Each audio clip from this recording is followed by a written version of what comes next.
नमस्कार, आप देख रहे हैं कशिश न्यूज और खास खबर के साथ मैं हूं दीपक शर्मा।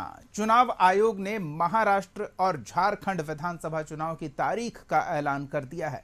कितने चरणों में होगी वोटिंग और कब आएंगे नतीजे, वो सब आपको बताएंगे। साथ ही देखेंगे बिहार में कैसे चल रही है यात्रा की सियासत और मंत्रिमंडल विस्तार को लेकर क्या लगाए जा रहे हैं कयास। तो अगले आधे घंटे तक बने रहिए हमारे साथ। और सबसे पहले खबर विधानसभा चुनाव की। झारखंड विधानसभा चुनाव की तारीख का ऐलान हो गया है। चुनाव कितने चरण में होंगे, इसे लेकर तरह तरह के कयास लगाए जा रहे थे, लेकिन अब तस्वीर साफ हो गई है। इस बार चुनाव 2 चरणों में होंगे।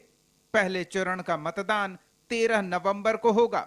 इस दिन 43 सीटों पर वोटिंग होगी, जबकि 20 नवंबर को दूसरे चरण की वोटिंग के दौरान 38 सीटों पर वोट डाले जाएंगे। वहीं वोटों की गिनती 23 नवंबर को होगी। झारखंड एक बहुत ही समृद्ध स्टेट है, बहुत ही उसकी विरासत है और वहां पर हम फिर से अपील करेंगे कि सब वोटर्स अधिक से अधिक मात्रा में वोट दें। Schedule would be like this: Jharkhand would be in 2 phases. The date of poll, first phase would be on 13th November, and the second phase would be along with Maharashtra on 20th November. So the date of issue of notification for Jharkhand phase 1 would be 18th and for phase 2 would be 22nd along with Maharashtra. Nominations for phase 1 would be till 25th of October and for phase 2 29th. This slide we will share with everyone.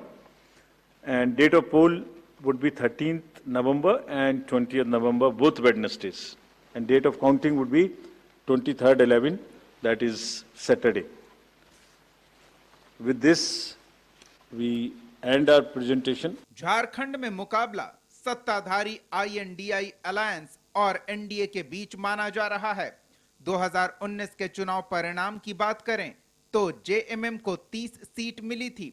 वहीं गठबंधन में शामिल कांग्रेस को 16 और RJD को 1 seat मिली थी और हेमंत सोरेन ने पूर्ण बहुमत से सरकार बनाई थी। इस बार दोनों गठबंधन के नेता जीत का दावा कर रहे हैं। चुनाव होने के साथ ही जो नीरस हो जाता था पूरा चुनाव, रुपए खाती थी या कमाने खाने लोग हैं उन पर असर पड़ता था, मॉडल कोड ऑफ कंडक्ट लगा रहता था तो विकास कार्य बाधित होता था। तो 2 चरण में चुनाव का नतीजा बहुत अच्छा नतीजा है और झारखंड की 2 करोड़ 60 लाख जनता के सामने एक सुनहरा मौका है, वोटर्स के सामने, कि निकम्मी, भ्रष्ट, झारखंड के इतिहास की सबसे करप्ट हत्यारी सरकार को उखाड़ फेंकें। और जिस तरीके से जनता का रवैया है, सब हमसे ज़्यादा तो जनता तैयार है इस सरकार को उखाड़ फेंकने के लिए। तो मुझे लगता है चुनाव की घोषणा के साथ हेमंत सोरेन सरकार की उल्टी गिनती शुरू हो गई है। विधानसभा में वर्तमान स्थिति की बात करें तो जेएमएम के 27 सदस्य हैं। कांग्रेस के विधायकों की संख्या 18 है, जबकि आरजेडी का 1 सदस्य है।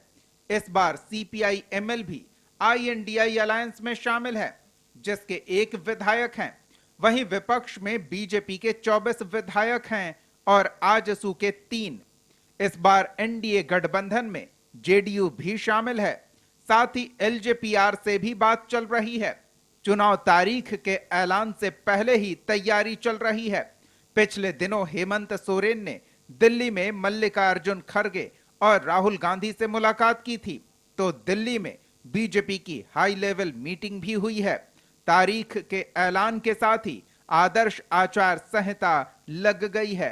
ब्यूरो रिपोर्ट, कशिश न्यूज।